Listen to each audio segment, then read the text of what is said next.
በደከመ ሰውነቷም ቢሆን ቤቱን አጸዳድታ መኝታ ላይ ጋደም ብላለች። በምን መጣሽ? አለች አሴር ከትምህርት ቤት እንደመጣች የቤቱ በር ላይ ተገትራ የያዘችውን ደብተሯንም ሳታስቀምጥ። በእግሬ ነው የመጣሁት። ዕቃውን እንዴት ቻልሽው? ጋሪ ሳታገኝ። የተሸከመችውን ደብተር ወደምታስቀምጥበት ቦታ እየተራመደች የኬሻውን ዕቃ ናታን ነው ይዞልኝ የመጣው። እኔም ቢስለው ዝም ብሎ ይዞት መጣ አለች ከተኛችበት ቀና እያለች። የት ተገናኝታችሁ? ቡርቃ ጋሪ ስጠብቅ ደርሶብኝ እና ቤት ድረስ ይዞት መጣ እንዳትይኝ። አታውቂምና ነው የብረት ቀጥቃጭ ልጅ መሆኑን። ባለፈው ጋሪው ላይ የተጫነለት እንቅልፍ ሳይወስደኝ ነው ያደርኩት። ጠዋት ራሱ አማኑኤል ቤተክርስቲያን ሄጄ ጠበል ጠጥቼ ነው የተረጋጋሁት። ደም ስሮቿ እየተገታተሩ ተናገረቻት። እቤት ድረስ ይዞት አልመጣም፣ ሱቅ ነው ያስቀመጠልኝ። አብረንም አልመጣንም፣ ቀድሞኝ ነው የመጣው። ደግሞ ምን ታፈጭብኛለሽ? ዕቃውን ስለነካ ብረት ቀጥቃጭነቱ የሚጋባብሽ መሰለሽ እንዴ? ዛሬ አዲስ የሆነብሽ ምኑ ነው? ትምህርት ቤት የቡድን መሪያችን አይደለም? መጽሐፍና ደብተር እየተዋዋስን አላጠናንም? የቤት ሥራ የቡድን ሥራ አልሰራንም? ያልገባንን አልጠየቅነውም? ምን ለማለት ፈልገሽ ነው? አለች ኬብሮን ተበሳጭታ። አልረዳንም፣ አላገዘንም፣ ቡድን መሪያችን አይደለም አላልኩም። ግን በጣም አላበዛሹም? ናታን ናታን ናታን እያልሽ መቼ ካፍሽ ወጥቶ ያውቃል? ጎበዝ ተማሪ ነው፣ ቆንጆ ነው፣ ጸባዩ ይመቻል እያልሽ በተጓዝን ቁጥር እየለፈለፍሽ አይደለም የምትይው? በቃ አትበጥረቂብኝ። አፍቅረሹ ከሆነ ንገሪኝ። አለበለዚያ በሱ ጉዳይ ሁሌ መጨቃጨቅ ያለብን አይመስለኝም። ስለፈራው ስለተጠነቀቅኩ ብረት ቀጥቃጭነቱ የማይተላለፍብኝ ወይም የሚተላለፍብኝ አይደለም። ሁሉም እግዚአብሔር በፈቀደው ነው የሚሆን። ደግሞ ልጁ ከነሱ የተፈጠረ አይመስልም አለች በመረጋጋት ስሜት። እኮ ያፈቀርሽው አንቺ ነሽ፣ እኔ አይደለሁም። አሁንም ስታወሪ ስትንተባተብ ያስታውቅብሻል። ለነገሩ አፍቅረሽ ሳይሆን ልብሽን በልቶት ይሆናል። አሁንም ከስሜታዊነት ሳትወጣ ተኚ፣ በቃ አጨቅጭቂኝ። ተነስታ ከቤት ወጣች። ኬብሮንና አሴር በጣም የሚዋደዱ ጓደኛሞች ከመሆናቸው በላይ በጋራ አንድ ቤት ተከራይተው ትምህርት ይማራሉ። ትንሽም ይሁን ትልቅ ምስጢር አይደባበቁም። አሴር ባልጪ የአማኑኤል ሰፈር ልጅ ነች። ከኬብሮን ጋር አረብ ሁሌም አብረው ወደ ቤታቸው ቢሄዱም ሰኞ ሲመለሱ ግን አንዳንድ ቀን ብቻ ነው የሚገናኙት። የኬብሮን ሰፈር ስለሚርቅና ስለምታረፍድ አሴርም አትጠብቃትም። የጠዋት ተማሪዎች በሚሆኑ ሰዓትም በአብዛኛው ኬብሮን ለትምህርት ሲረፍድባት። ምስጢሩ ወዲህ ነው። በምንጃር ሸንኮራ ወረዳ በወቅቱ ካሉ ትምህርት ቤቶች እስከ 10ኛ ክፍል የሚያስተምረው የአረርቲ ፊት አውራሪ ጌታቸው አንደኛ ደረጃ ትምህርት ቤት ብቻ ነበር። በወረዳው ከ6ኛ ክፍል በላይ ያሉ ተማሪዎች ከአረርቲ በተጨማሪ በሞጆ፣ በአዳማ፣ በደብረ ዘይት እንዲሁም ወደ አዲስ አበባ በመሄድ ነበር ትምህርታቸውን የሚከታተሉት። ኬብሮን ለሳምንት የሚበቃትን ስንቅ ይዛ ድስስ ያለች የጠላ መሸጫ ዳስ ስር ተቀምጣለች። የአረርቲ ቡርቃ ጋሪን እየጠበቀች። የፈረስ ጋሪ ግን በአካባቢው አይታይም። ትነሳለች፣ ትቀመጣለች፣ በእግር ለመሄድም ታስባለች። የያዘችውን ዕቃና የመንገዱን ርቀት ስታስብ ደግሞ ይደክማታል። አሞቷ ፍስስ፣ ሰውነቷ ዝልፍልፍ፣ አቅሟ ድክምክም ይልባታል። ናታን የባልጭን ቁልቁለት በ15 ደቂቃ ቡርቃ ቢደርስም ከቡርቃ አረርቲ የሚሄድ ጋሪ አላገኘም። መጠበቅ አልፈለገም። በፍጥነት እርምጃውን ወደፊት አደረገ። ደሳሳዋን የጠላ ዳስ ሊያልፍ ሲል ዓይኑን ወደ ጠላዋ ዳስ ሰነዘረ። ኬብሮንን አያት። እርምጃውን ገታ አደረገ። ሊያልፋት አልፈለገም። ጋሪ እየጠበቅሽ ነው ኬብሮን? አላት። አዎ ናታን። አሁን እኮ ጋሪ የሚመጣበት ሰዓት አይደለም። ጠዋት የመጣው ጋሪ አንዴ ጭኖ ከሄደ ቶሎ አይመለስም። ከአረርቲ የሚጫን ሰው ካላገኘ አይመጣም። በእግር ብትሞክር ይሻላል። እሱን አውቃለሁ። ምናልባት አጋጣሚ የሚመጣ መስሎኝ ነው። ለማንኛውም ዕቃውን ላግዝሽ? ኧረ አያስፈልግም፣ ተወው አለች ሁለት ልብ በመሆን። ፈቃደኛ ባትሆንም በኬሻ የተቋጠረውን ስንቅ ተቀብሏት አንቺ ቀስ ብለሽ ነይ፣ ጋሪ የሚቆምበት ፊት ለፊት ያለው ሱቅ ላይ አስቀምጥልሻለሁ ብሎ ቀድሟት ሄደ። አልጠበቃትም። የሰጧችሁን የቡድን ሥራ አሁን ለ20 ደቂቃ ተወያዩበት እና ከቡድናችሁ አንድ ሰው ያቀርባል አለች መምህሯ። የሰጠችውን የቡድን ሥራ ብላክቦርዱ ላይ ርዕሱን እየጻፈች። በር ተንኳኳ። መጽሐፏን አቋርጣ በሩን ከፈተች። ናታን አንገቱን አቀርቅሮ በር ስር ቆሟል። ለምን አረፈድክ? ጋሪ አጥቼ ነው። የሮጠበት ትንፋሹ ቁርጥ ቁርጥ እያለ። በልግባ፣ የቡድን መሪ ሆነህ ደግሞ ታረፍዳለህ። ሁለተኛ እንዳይለመደ ኮስተር እንደማለት ብላ ተናገረችው። ለቡድን የተሰጡት የቤት ሥራዎች 2 ነበሩ። አንደኛ ኢትዮጵያን የሚገልጽ ግጥም ባጭሩ፣ ሁለተኛ የፌዴራል የመግባቢያ ቋንቋ ለምን አማርኛ ሆነ። የናታን ቡድን ለመስራት ይፍጨረጨራሉ። የሞከረ እንጂ የሰራ ተማሪ ግን አልነበረም። ሰርታችሁ ነው አለ ናታን ወደሱ የቡድን አባላት ወደ ተሰበሰቡት ወንበር እየተጠጋ። የሰራ የለም አቅቶናል አለች አሴር። እኔ ሰርቼዋለሁ፣ ሁላችሁም ደብተራችሁን አውጡና ላስገልብጣችሁ አለ ናታን። የቡድን ሥራውን ቅዳሜና እሁድ ሰርቶት ስለነበር። ሰዓት አልቋል፣ በየቦታችሁ ተቀመጡ። አሁን ከቡድናችሁ በራሴ ደስ ያለኝን ሰው አስነሳለሁ አለች መምህሯ።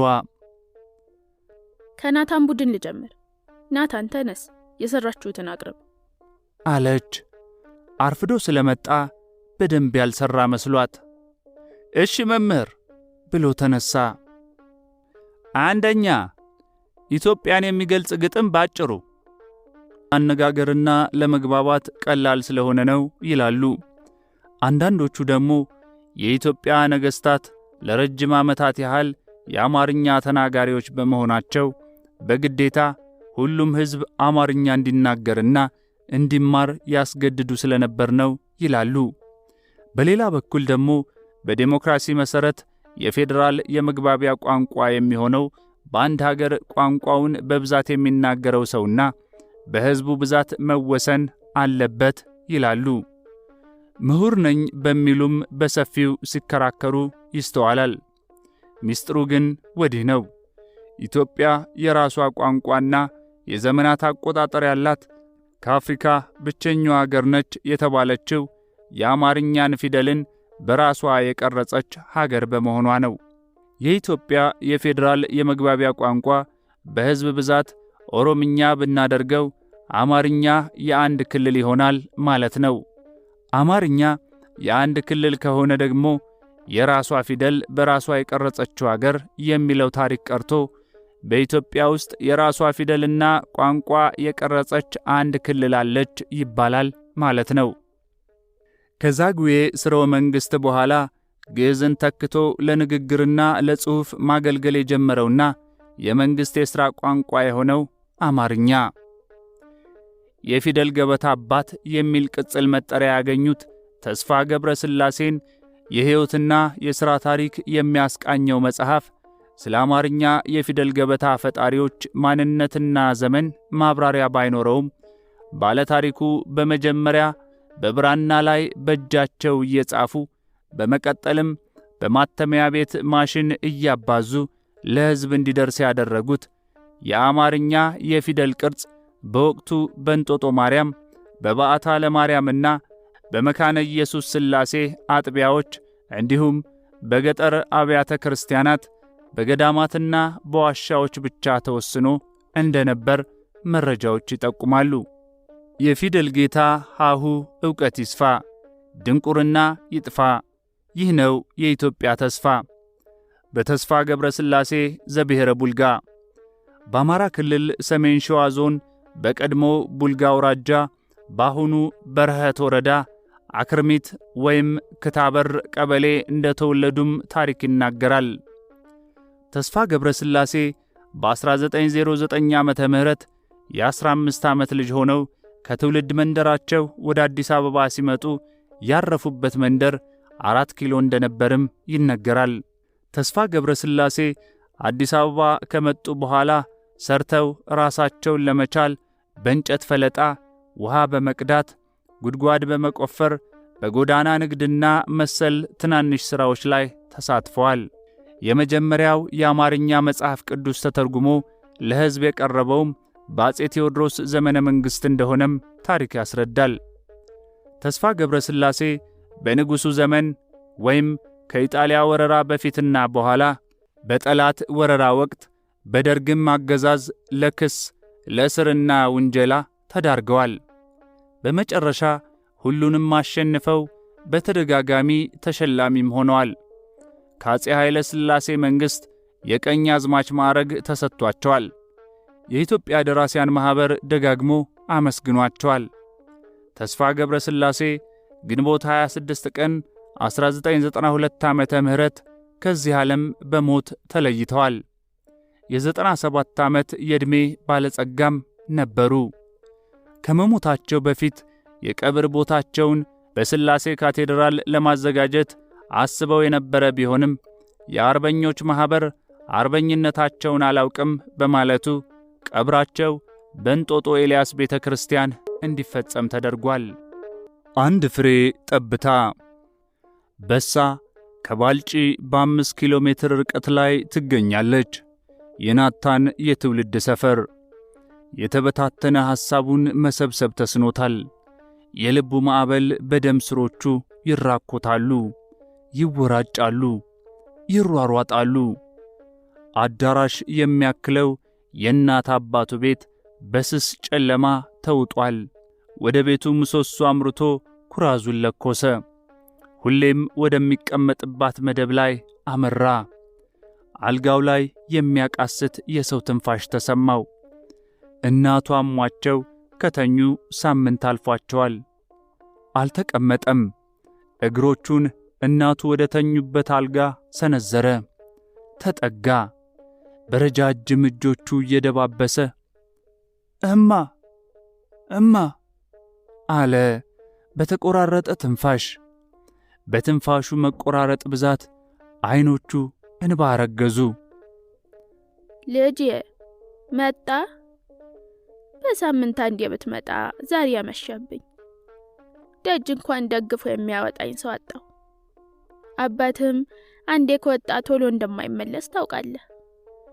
እንደሚያመኝ እያወቅ ጨከንክብኝ አለች ድክም ባላንደበቷ። የመጨረሻውም የመጀመሪያውም የቤቱ ልጅ ናታን ብቻ ነው። የናታን እናት አለመታደል ሆኖ ናታንን ከወለደች በኋላ ሌላ ልጅ ለመውለድ ማኅፀኗ ፍሬ መቋጠር ተስኖታል። ጤናዋ ከቀን ወደ ቀን እየባሰባት ሳይሻላት ዘመድ ጎረቤቱ ልማዷ ነው እስከሚሏት ድረስ ተሰቃይታለች። ያረገዙ የዓይኖቹን እንባውን እየተገታተረ እናቱን ከአልጋው አውርዶ ደግፏት ወደ ውጭ ወጣ። ናታን እናቱ ስትታመምም ሆነ በጤና እያለች ውሃ ይቀዳል፣ እንጨት ይለቅማል፣ ቡና ያፈላል፣ ምግብ ይሠራል። ከዛ ደግሞ ከአባቱም ጋር ያርሳል፣ ያጭዳል፣ ይወቃል፣ ገበያ ይገበያል። ለቤቱ ሴትም ወንድም ሆኖ ያገለግላል። አንድ ቢሆንም ለቤቱ ከአንድም በላይ ነው።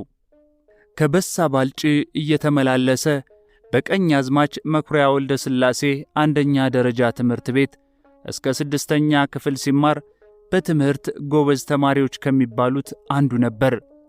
ከአንደኛ እስከ 6ኛ ክፍልም አንደኛ በመውጣት በትምህርት ቤቱ ተሸላሚ ተማሪ እስከ መሆን ደርሷል።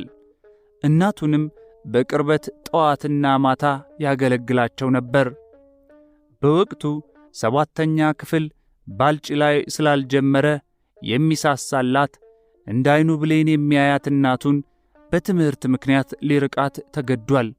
የሱ ፍላጎት ብቻ ሳይሆን በእናቱም ጫና ወደ አረርቲ በመሄድ ትምህርቱን እንዲቀጥል ሲሆን ይህ ተራኪ ነው።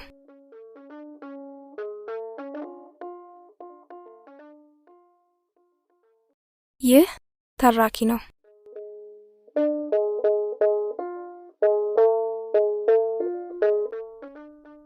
ተረት ይሁንልኝ። ጨለማ ነው ጥቅጥቅ ያለ። የክረምቱ ጉም ጨለማውን የባሰ ጨልሞታል። ዓይን እንኳን ቢወጉ አይታይም። አባትና ልጅ በድቅድቁ ጨለማ ቤት ለመድረስ ይገሰግሳሉ። ሥራ ሲሰሩ ካመሹበት ቦታ መንገዱ ሊገፋላቸው አልቻለም። እፍን ያደረገው ጉም ብን ወደሚል ካፊያ ነገር ተቀይሯል። እፊት ቀድሞ የሚገሰግሰው አባት መንገዱን ትቶ በአቋራጭ ወደሚወስደው መንገድ ተቀነጠሰ። አባ መንገዱን እኮ ሳትከው አለ ከኋላ የሚከተለው የመጨረሻ ልጁ። ዝም ብለህ ተከተል፣ ዝናቡ ሳይብስ ቶሎ ለመድረስ በዚህ ስለሚያቋርጠን ነው አሉት አባትየው ቁጣ በሚመስል ንግግር። ልጅ ዝም ብሎ አባቱን መከተል ጀመረ። ታዲያ አባትየው ቤታቸው አካባቢ ሲደርሱ ግራ እግራቸው እሾህ ውስጥ ተሸነቀረ። ቢያማቸውም በሆዳቸው ዋጥ ቻል አድርገው አለፉት። ለልጃቸው እሾህ አለ እንዳይወጋህ እንኳን ሳይሉት። ልጅም በሁለት እግሩ አባቱ በገባበት እሾህ ላይ ተደረገመ፣ ተከረቸመ። ውይ አባ እሾህ አለ አትለኝም እንዴ አለ በዓይኖቹ እንባ እያቀረሩ። ልጄ አባት የደረሰበትን ልጅም ይደርስበታል ብዬ ነው አሉት በልጁ መወጋት ምንም ሐዘኔታ እንኳን ሳይታይባቸው ብለው ተረቱላት አባ ሳኦድ። ለምን አባ? አባት የደረሰበትም ልጅ እንደሚደርስበት ትክክል ቢሆንም እሾህ ውስጥ ግን ልጁ መግባቱ አልተረዳሁትም አለች ኬብሮን። ኬብሮኔ ትርጉሙ ሁለት ነው። አንዱ መልካም አባት በጥሩ ስነ ምግባር አቋራጭ ሳይጠቀም በትክክለኛ መንገድ ልጁን ካሳደገ ልጁ የአባቱን ፈለግ ተከትሎ ያድጋል፣ አባቱ የደረሰበት ቦታም ይደርሳል ማለት ነው። ሁለተኛው በአቋራጭ መክበርን፣ ማደግን፣ መበልጸግን፣ እውነትን ሳይሆን የማጭበርበር መንገድን ያሳየ አባት ደግሞ መጨረሻ እሾህ ውስጥ እንደገባ ልጁም እንዳባቱ የመጨረሻው አወዳደቁ አያምርም ማለት ነው። እና ልጁ የአባቱን መጥፎ አወዳደቅ እያየ ልጁ ለምን የአባቱን ይደግመዋል? ልጁ ሲጀመር አባቱ እሾህ ውስጥ መግባቱን አላወቀም። አንድ መገንዘብ ያለብሽ እውነት እንዳለ ሐሰትም ይኖራል፣ ክህደት እንዳለ እምነትም ይኖራል። ስለዚህ ዓለምም በሁለት የተገነባች፣ በተቃራኒ የተዋቀረች፣ በተመሳሳይ የተተበተበች፣ በሙሉና ጎደሎ የተጠነሰሰች ናት። ልጄ አባቶቻችን መልካም ነገር ሰርተው እንዳለፉት ሁሉ መጥፎ ነገሮችም ጥለውልን አልፈዋል።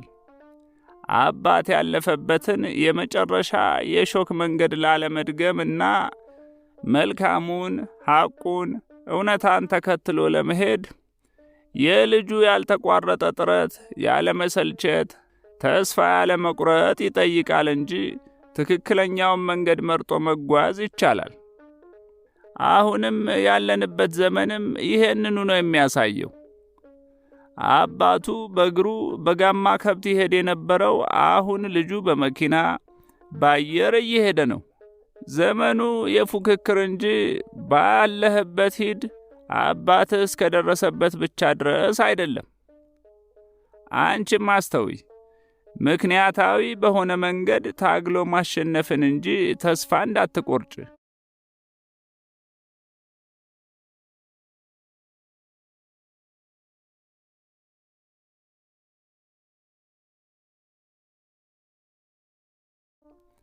ሰው የመሆን ትርጉሙን ለመረዳት ራስሽን በሰፊው ማዳመጥ ይኖርብሻል ኬብሮኔ አሉ አባ ሳኦድ ረጃጅም ጸጉሯን በእጃቸው እየደባበሱ።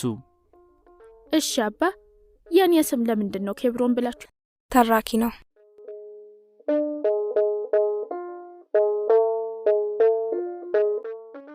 ቀን በጠራራ ፀሐይ ናዝሬት ወስዶ ካሳከማት በኋላ ተሽሏታል። መታመሟን ሰምቶ ሊጠይቃት የመጣው የአሴር ታላቅ ወንድም ቢንያም። አሴር ምች በሚመስል መልክ እንደ ዘበታማ እንደ ተኛች አልተነሳችም። ከቀን ወደ ቀን ሳይሻላት እየባሰባት የአልጋ ቁራኛ ሆና ወራቶች አስቆጥራለች። የጀመረችውም ትምህርት ለወራት ተቋርጠዋል። አሴር እንደ ስሟ ፍልቅልቅ፣ ደስተኛ፣ ፈጣን፣ ሩህሩህ፣ አዛኝ፣ ትሑት ልጅ ነበረች። ቤተ ክርስቲያን ስመው እንደ ተመለሱ ረፈድ ብሏል። አሴር ቡና ልታፈላ እየቆላች ነው። የቤተሰብ ጨዋታ እየተጨዋወቱ። አሁን ትምህርትሽን ዘንድሮ ቢያልፍሽም ቀጣይ ዓመት መቀጠል አለብሽ አለ ቢንያም። ልፍት ያለች የእናቱ ሶፋ ላይ ደገፍ ብሎ። ትምህርት ካሁን በኋላ አረርቲ እየተመላለስኩ አልማርም። የምታስተምሩኝ ከሆነ አዳማ ወይም አዲስ አበባ አስተምሩኝ፣ አለበለዚያ ጭራሽም አልማርም። ወይም ሱቅ ክፈቱልኝና እዚሁ እሰራለሁ አለች አሴር የቆላችውን ቡና እየወቀጠች። እማም የምትለውን እየሰማሽ ነው? ምን ትያለሽ አንቺ? ትማር ወይስ ሱቅ ይከፈትላትና ትስራ? የምትማሪ ከሆነ እዚሁ አረርቲ ተማሪ። ሱቅ የምትዩ ከየት ወዴት አምጥተሽ ልትሸጩ ነው? አልማርም የምትል ከሆነ ደግሞ እዛው አዲስ አበባ አንተ ጋር ወሰድልኝ። አንድ ላይ ከሆናችሁልኝ ለኔም ከመጨነቅ እና ከማሰብ ትንሽ ይቀለኛል። እማም እኔ ጋርማ አይሆንም። አንቺን ብቻሽን ትታሽ መሄድ የለባትም። እኔ ብቻዬን ለምጄዋለሁ። ብርም እየላክልኝ ነው። ምን ይጎልብኛል? ደግሞ ምን እንዳልሆን ነው? አባታችሁ ታፍሶ ወደ ዘማች ሲገባም እናንተን ጨቅላ ሕፃን ይዤ ምንም አልሆንኩም። እድሜ ላጎትህ ስቃዬን መከራዬን አይቶ አንተን አዲስ አበባ ወሰደልኝ። ይኸው ባንተ ፀሐይ ወጥቶልኛል። አባታችሁ ብቻ ይሙት ይኖር ባለማወቄ እስካሁን የሚያረዳኝ አጥቼ ፎቶን እያየሁ አንዳንዴ ሆድ ይብሰኛል እንጂ ልጄ። የባለቤታቸው ትዝታ አይኖቻቸውን እንባ ሞላው። እማም አታልቅሻ፣ እስካሁን ያለቀስሽው አይበቃም? ለእኛም አስቢልን እንጂ ያላንቺ ማን አለን እማም? ተነስቶ መጠጥ ባለ ፊታቸው ላይ የሚወርደውን የትዝታ እንባ በእጆቹ መዳፎች ጠራረገላቸው። አማኑኤል ቤተ ክርስቲያን በስተ ምስራቅ በኩል ከሚኖሩበት ሰፈር ትንሽ ሄድ ብሎ ውልንጮ ተብሎ በሚጠራ አካባቢ ነው። አነስ ያለች የባቄላ ማሳ ሲያርስ ነበር የናሴር አባት በዘመነ ደርግ በጠራራ ፀሐይ ታፍሶ የተወሰደው። ከዚያን ጊዜ ጀምሮ የናሴር እናት ልጆቻቸውን ለማሳደግ ማሳ ለማሳ እየተንከራተቱ ኩበት ለቅመው እየሸጡ ሳይበሉ ልጆቻቸውን እያበሉ ራሳቸው ሳይበሉ ኩርምት ጭብጥ እያሉ ሲያድሩና ሲኖሩ አዲስ አበባ ይኖር የነበረው የባለቤታቸው ወንድም በድንገት ለበዓል መጥቶ ስቃይና መከራቸውን አይቶ ቢንያምን ወስዶ አስተምሮ ለሥራ ያበቃው። አሴር ከተሻላት በኋላ ትምህርት አረርቲ አልማርም ብላ በእናቷም ግፊት ከወንድሟ ጋር ወደ ይህ ተራኪ ነው።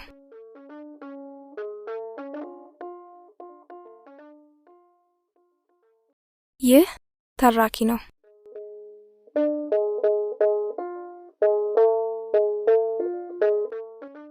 የዛር መንፈስ ረፍዷል። የጠዋቷ ፀሐይ ወደ ማቃጠል ስሜት ተሸጋግራለች። ኬብሮን አምሽታ ስለተኛች ቶሎ አልተነሳችም። ምን ነው ድምፁ አጠፋ? ኬብሮኔ የት ሄዳ ነው? አሉ አባ ሳኦድ። ለኬብሮን ታናሽ እህት ለምናሴ ዳዊታቸውን ደግመው እየተነሱ ተኝታለች አለች ምናሴ መንቀር እያለች። ኬብሮን የአያቷን ድምፅ ስትሰማ ወዲያው ተነሳች። የሚታጠቡ ልብሶችን ሰብስባ ማጠብ ጀመረች፣ ከአያቷ ጋር እያወጋች። አባ ቡዳ ማለት ምን ማለት ነው? አለች ኬብሮን የዘወትር ጥያቄዋን ስትጀምር።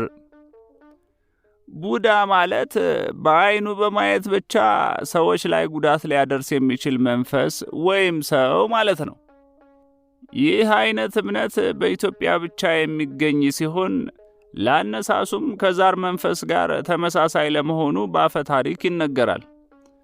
ብረት ቀጥቃጭ፣ ሸክላ ሰሪና ቆዳ አልፊም ናቸው አሉ አባ ሳኦድ።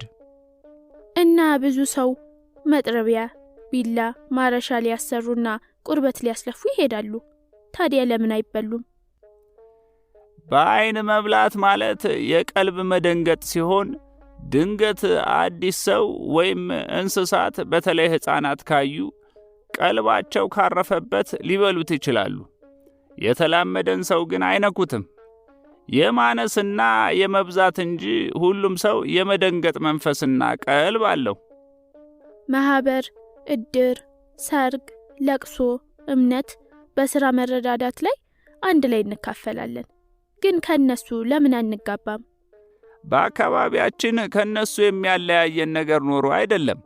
ምንም የማያለያየን እያለም የሀብታምና የደሃ ልጅ እየተለየ ነው የምንጋባው። የድሮዎቹ በጣም የማያሳልፉ ነበሩ፣ አንዴ ታዩ ጠብ የሚያደርጉ። አሁን ግን አጼ ምኒልክ በአንድ ወቅት ባወጡት ሕግ መሠረት ቡዳ፣ ቆማጣ፣ ሸማኔ ሰሪ፣ ብረት ቀጥቃጭ ብሎ የሚሳደብ የሚያሸማቅቅና የሚያገል ሰው 1 ዓመት በእስራት እቀጣዋለሁ ማርያምን ካሉ በኋላ መራራቁ መፈራራቱ ቀርቶ እየተቀራረብን ስንሄድ ተላምደናል። ባንጋባም አንዳንድ ሰዎች ከነሱ ዲቃላ የወለዱም አሉ። ምንም አልሆኑም፣ መጋባትም ይቻላል ማለት ነው። ሁሉም ነገር ግን የእግዚአብሔር ፈቃድ ነው። እመኝ እንጂ አትፍሪ ኬብሮኔ አሉ አባ ሳኦድ። የቡዳ አመጣጥን የሰው ልጅ አጥኚው ወይም አንትሮፖሎጂስት ሬምኒክ መዝግቦት ይገኛል። እንደ አፈ ታሪኩ አገላለጽ አዳምና ሔዋን ከገነት ከተባረሩ በኋላ 30 ልጆችን አፍርተዋል። እግዚአብሔር አንድ ቀን ሔዋንን ልጆቿን እንድታሳየው ይጠይቃታል። ሔዋንም እግዚአብሔርን በመፍራት 15 ልጆቿንና ቆነጃጅቶቹን መርጣ በዋሻ ውስጥ ደብቃ 15ቱን ልጆች ብቻ ነበር ያሳየችው። እግዚአብሔርም በውሸቷና ባለመታዘዟ በማዘን ዋሻው ውስጥ ያሉትን 15 ልጆች የተረገሙና መጥፎ እንዲሆኑ ረገማቸው። አንዳንዶቹ ልጆች ግን አብዝተው እግዚአብሔርን ይቅርታ ጠየቁት። አምላክም በመራራት ገሚሶቹን ቀበሮ፣ ጥንቸል ወዘተ ሲያደርጋቸው ገሚሶቹን ደግሞ ሰው እንዲሆኑ ትቶ የሰይጣን መልእክተኛ እንደሆኑ እንዲቀጥሉ አደረጋቸው። እነዚህ እንግዲህ የቡዳ ሰዎች የቀደሙ ወላጆች ናቸው ማለት ነው። በመጽሐፍ ቅዱስ አስተያየት ትምህርትም አንዳችም የተገለጸ ነገር የለም። ዛር ወይም ቡዳ የሚሉት ቃላትም በፍጹም አይገኙም።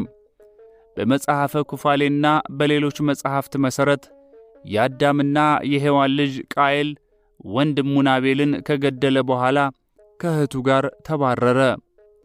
የቃየል ልጆች በዘመናት ላይ እጅግ በደለኞች ሆኑ። የአዳምና የሔዋን ሌላ ልጅ ሴት ግን ጻድቃን ልጆችን ወለደ፣ የእግዚአብሔር ልጆችም ተባሉ። ሴት ራሱ ከሞተ በኋላ ልጆቹ አመፀኞች ሆኑ። የእግዚአብሔርን ትእዛዝ ንቀው ወደ ቃየል ልጆች ወርደው ተቀላቀሉ። አብረውም ክፉ ልጆችን ወይም ናፊልን ወለዱ። እግዚአብሔርም ማያይህን ያመጣው ስለዚህ ነው ይባላል። ከሰው ልጆች ኖኅና ቤተሰቡ ብቻ አመለጡ። ዳሩ ግን በጥፋት ውሃ የጠፉት ክፉ ሰዎች አስማተኞች ስለነበሩ የኖህ ልጆችን በፈተና ለማታለል እስከ ፍርድ ቀን ድረስ አጋንንት ሆነው እንዲቆዩ እግዚአብሔርን ለመኑት። እግዚአብሔርም በምሕረቱ 10% ወይም 1/10 ሰውነት ያላቸው ክፉ መናፍስት ብቻ ሆነው የሚሰሟቸውን ሰነፎች ለማታለል እስከ ዕለተ ደይን ድረስ እንዲቆዩ ፈቀደላቸው። ኩፋሌ 10 አንድ ሰው በፈራ ጊዜ፣ በደነገጠ ጊዜ በቡዳ የመበላት ዕድሉ ከፍተኛ እንደሆነ በዚሁ ነገር በሚያምኑ ሰዎች ይገለጻል። ቡዳ በ3 ዓይነት መንገድ ሰውን ይበላል ተብሎ ይታመናል። ይኸውም ወደ ጅብነት በመቀየር የአትክል ስር በመጠምዘዝ እና በቡዳ ዓይን በመመልከት ናቸው። በዚሁ ባህል መሠረት አንድ ሰው በቡዳ ሲበላ በ4 ዓይነት መንገድ መድኃኒት ይፈለግለታል። አንደኛው በደብተራዎች ጸሎት ጸበል ሲረጩት፣ ሁለተኛው ወደ ቃልቻ ቤት በመሄድ የቡዳውን መንፈስ በዛር መንፈስ በመተካት፣ ሦስተኛው የኩበት ጭስ በማጨስ ሲሆን፣ አራተኛው ደግሞ በይውን ቡዳ ይዞ በማምጣት የጋለ መጥረቢያ ላይ ምራቁን እንዲተፋ በማድረግ ናቸው። ይህ ተራኪ ነው።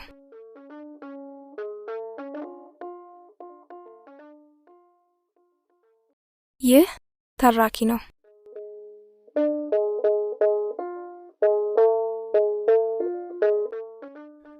ባቄላው ይገመት።